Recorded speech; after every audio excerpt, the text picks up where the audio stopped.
Hello everyone, this is James Nishi. Through my recent videos, I have discussed the birth of a God-centered democracy and the formation of a God-centered culture. This content connects to how God has been preparing, especially in America, to send the second coming. When we consider God's providential history as a whole, we see that he first called upon the Israelite people to establish the foundation for sending the Messiah to the Israelites. God set up the unified kingdom of Israel, appointing King Saul, King David, and King Solomon. However, that plan was not fulfilled, and Israel became a divided kingdom. Both the northern kingdom of Israel, centered around the 10 tribes, and the southern kingdom of Judah could not fully accomplish their missions. When the time came, God sent Jesus as the Messiah. Yet, the Israelites could not fully welcome Jesus, and they were unable to prevent his crucifixion by the Romans. The Israelites, who abandoned Jesus to die, lost their nation and spent nearly 2,000 years wandering the world. As a people without a country, they experienced great tragedy.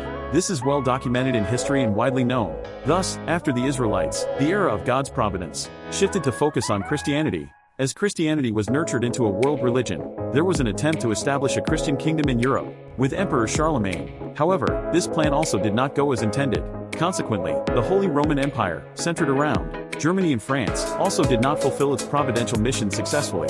God then shifted his providence to England, aiming to establish the tradition of a Christian kingdom there.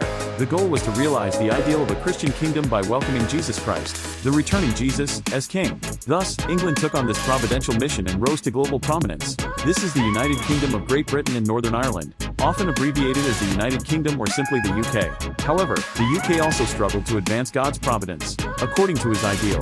Despite the necessity for the UK, France, and Germany to unite and realize the Christian ideal, these three nations were constantly in conflict. Rivalries and battles ensued between the UK and France, France and Germany in the UK. One notable culmination of this was the 7 Years' War, fought between the UK and France from 1756 to 1763.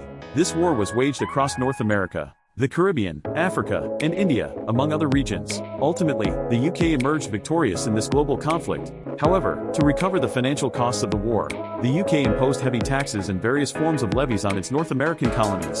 This led the 13 British colonies in North America to rebel, culminating in the American War of Independence, as we learn from history.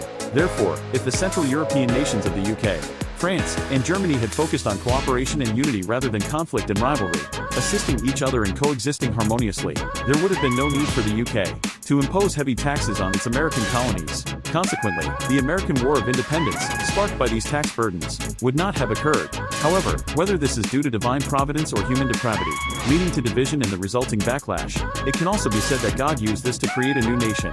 In the 1730s and 1740s, the Great Awakening, a series of religious revivals, occurred, setting the stage for the development of American individualism and forming the foundation of American-style democracy. This period marked significant transformations, aiming to establish a new form of the United Kingdom, in place of the existing United Kingdom of Great Britain and Northern Ireland, essentially redefining the nation's identity and political culture. Through the Great Awakening, spearheaded by notable figures, such as Jonathan Edwards and George Whitefield, along with numerous other religious leaders, a profound religious revival was ignited. This movement significantly contributed to the cultural and spiritual climate that eventually led to the American Revolution. In this context, the Declaration of Independence emerged from a philosophy centered on divine providence and the cultural soil of equality, proclaiming that all men are created equal with unalienable rights endowed by their creator life, liberty, and the pursuit of happiness. This document, primarily drafted by Thomas Jefferson, boldly asserted these rights during the seemingly impossible struggle of the American Revolutionary War. Despite the daunting odds, the fledgling United States found crucial support in France, which, partly motivated by a desire for revenge against Britain, provided volunteers and financial assistance essential for American victory. Desperate and united under George Washington's command, the American forces endured numerous sacrifices and, with vital support from France, miraculously secured victory in the Revolutionary War. This pivotal triumph led to the drafting and subsequent ratification of the United States Constitution, officially establishing the United States of America. From a providential perspective, the goal was to accomplish the unified kingdom, originally envisioned around Israel lock into the historic United Kingdom of Israel, and later, the idea extended to a United Kingdom of Europe. However, the mission that the United Kingdom of Great Britain and Northern Ireland was unable to fulfill, was thus transferred to what was envisioned as the United Kingdom of America. This marks the beginning of an intensified effort to prepare for the prophesied second coming of Christ, establishing an ideal unified kingdom. Why did the spiritual awakening movement led by Jonathan Edwards, a central figure of the Great Awakening, occur? The reason the spiritual awakening movement occurred, led by Jonathan Edwards, was that many people intuitively felt that the second coming of Christ was near. Repentance of sins was essential, of course, but Edwards particularly emphasized that we must be pure. Without maintaining purity, we would not be qualified to meet Christ upon his return. To achieve this, we must first understand the meaning of original sin and not underestimate it. We should be constantly vigilant about the tendency of original sin to lead to human downfall, and ensure we never fall into its traps. We must constantly repent and purify ourselves in preparation for the second coming, and this principle has underpinned the formation of the new nation. This new America should not simply be a Christian kingdom. It must center around God himself, who leads the providence of Christianity. Under God, all religions and denominations should have their activities guaranteed, including the freedoms of religion, speech, action, and assembly. These freedoms and human rights are essential for advancing God's providence. A system where one sect becomes the state religion and dominates everything does not align with God's will. This reflects the pathway to dictatorship and degeneration. It emphasizes that all religions should have the freedom to operate, prioritizing religious freedom, freedom of speech, and the freedom of assembly as crucial guarantees. This importance is reflected in the U.S. Constitution and its first 10 amendments, known as the Bill of Rights. All of these aspects have contributed to creating a cultural and political climate that facilitates the preparation for the arrival of the returning Lord. Just as the kingdom of Israel was governed by the three Kings Saul, David, and Solomon, so too was the attempt to govern by divine providence through America's first three presidents, George Washington, John Adams, and Thomas Jefferson. The aim was to achieve a political and religious culture for the second coming, which could not be realized in the historical kingdoms of Israel, or in any Christian kingdom. This cultural foundation was firmly established through the inaugural speeches of these presidents, starting with George Washington and continuing through to Thomas Jefferson. It can be said that this has laid the foundation for the political culture and climate of the United States up to the present day. The first significance of Thomas Jefferson's inaugural address is that all three, George Washington, John Adams, and Thomas Jefferson, stated that they were too inadequate to bear the grave responsibility of building a new nation under God's providence. They felt their own smallness and trembling in the face of this God-given responsibility.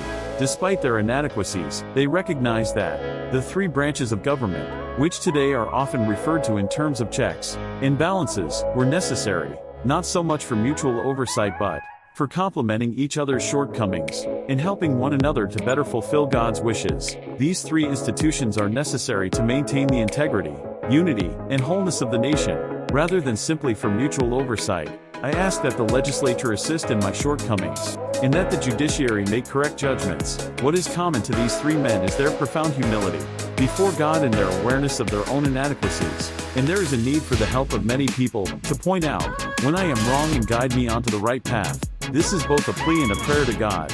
And there is a need for the help of many people to point out when I am wrong and guide me onto the right path. This is both a plea and a prayer to God. And, as the most famous opening words, many in Europe predicted that America would quickly become divided and collapse due to the conflict between the Federalists and the Democratic Republicans. But this is not the case. Although it may appear that we are fighting, it is actually out of enthusiasm to build a better nation.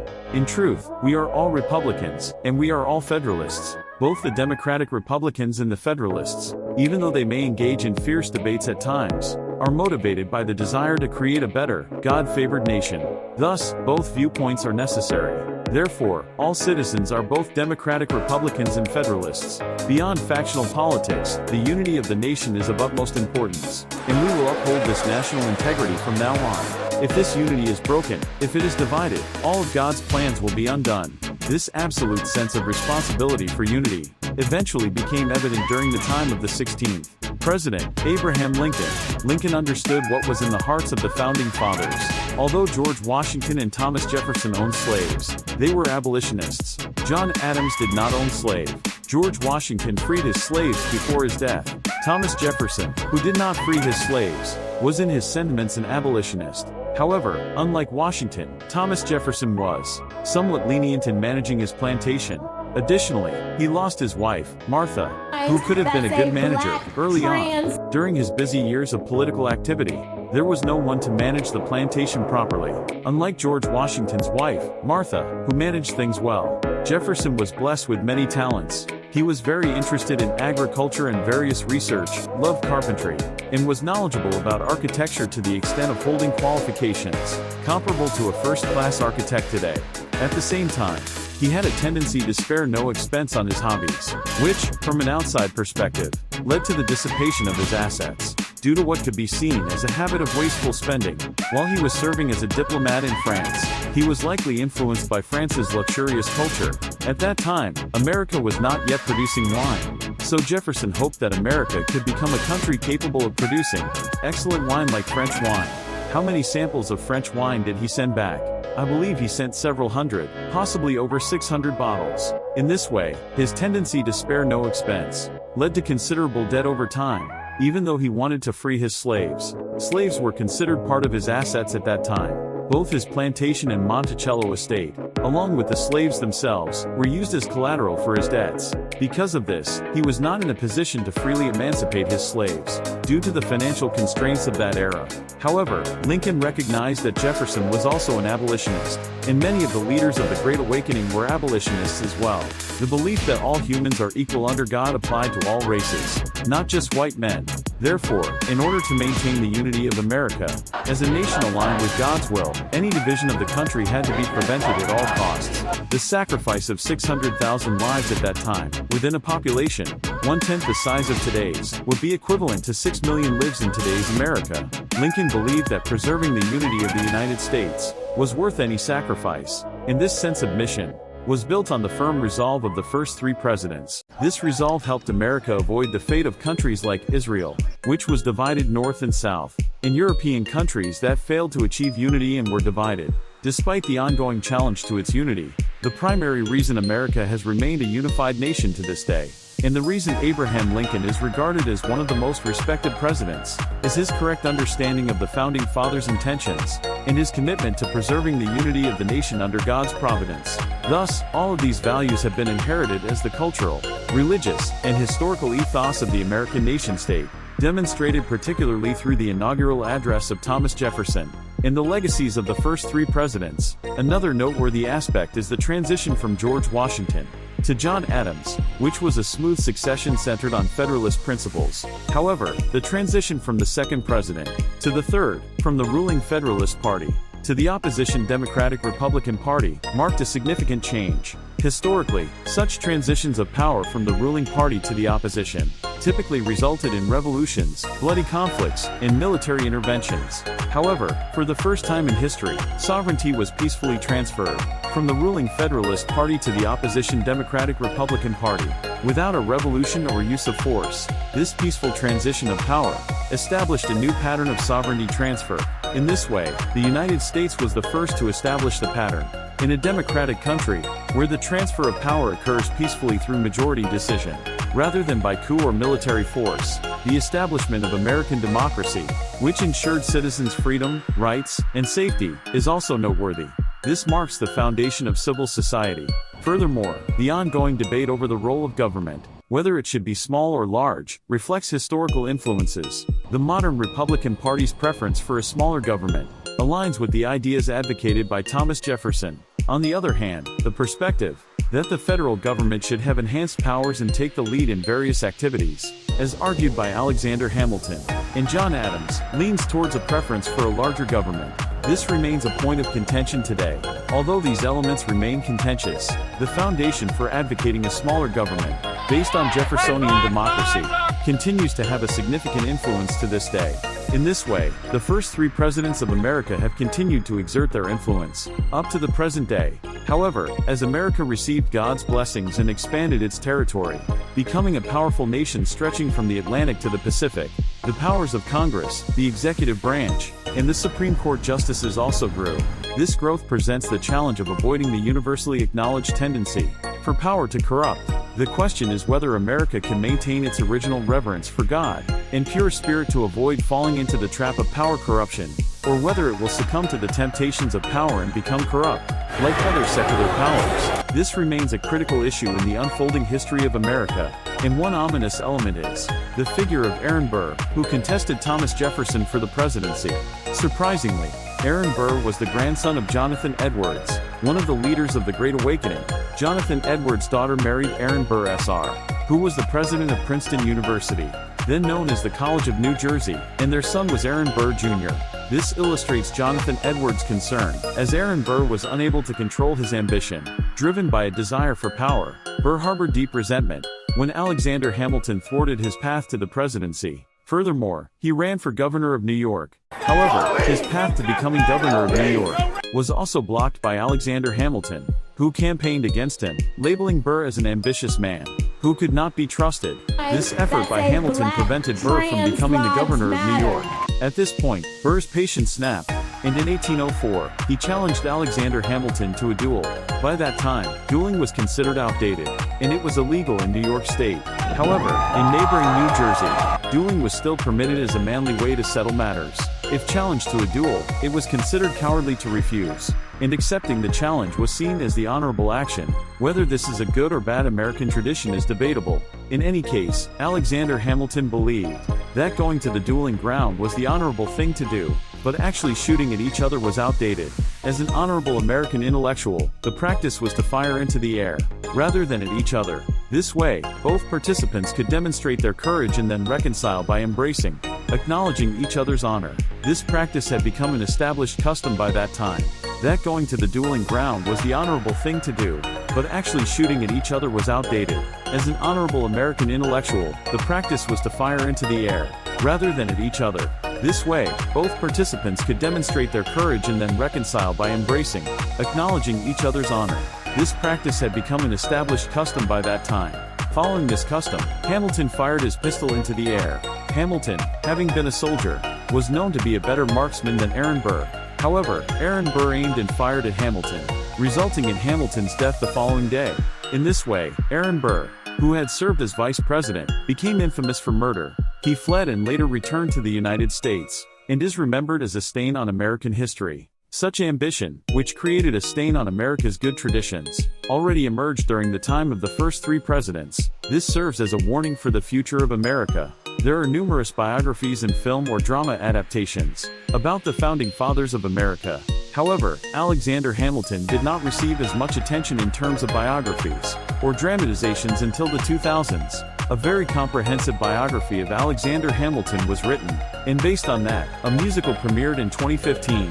This musical was seen by notable figures, such as President Obama and Vice President Pence. President Obama invited the cast of the musical to perform at the White House. The modern and dynamic staging and choreography of Hamilton generated a lot of buzz. Through this musical, many high school students and young people, who previously had little interest in history, became interested in the history of America's founding. The musical Hamilton received numerous awards and became widely discussed. In Japan, there haven't been many opportunities to see this musical, but now you can watch Hamilton as a film musical on Disney. It would be wonderful if the Hamilton musical could come to Japan for performances. Additionally, Japanese theater companies, like the Shiki Theater Company, have the skill to perfectly adapt and perform many popular Western musicals, such as Don Quixote, for extended runs. It would be fantastic if Hamilton could also be performed by a Japanese theater company in the future. In any case, all of this serves to prepare for the Unification Movement centered around Reverend Moon to be smoothly welcomed in America. This preparation includes emphasizing purity, recognizing original sin, and establishing a God-centered principle within the American political and cultural landscape. Despite conflicts, the presidency stands as a symbol of the unified kingdom, in the position of the head of state, where everyone is valued. Based on the spirit of Jesus, I became president, not to be served by the people, but to serve the people. Therefore, both current Republicans and Democrats are all God's precious sons and daughters and my beloved citizens. I pray that America will once again remember this spirit as the tradition of God-centered political culture, and that the correct God-centered political culture will be restored through the Unification Movement. By overcoming the crisis of division, a model America will emerge that sets an example for the world. And so, the final words of Thomas Jefferson's inaugural address are concluded as follows. May the infinite power which rules the destinies of the universe lead our counsels to what is best. and give them a favorable issue for your peace and prosperity. The third president, Thomas Jefferson, ended his inaugural address with these words, which continue to have an impact today, guiding America in the right direction, to become a nation that aligns with God's will, and contributes to the salvation of the world. The Founding Fathers, along with Abraham Lincoln, and the 600,000 heroes who sacrificed their lives, as well as the lineage of patriots up to the present day, call upon America to fulfill its mission as a unified nation under God, free from division, and at the center of God's providence for world salvation. We must move forward in unity with the Unification Movement, remembering the lessons of history that urge us to do so. Thank you for listening today.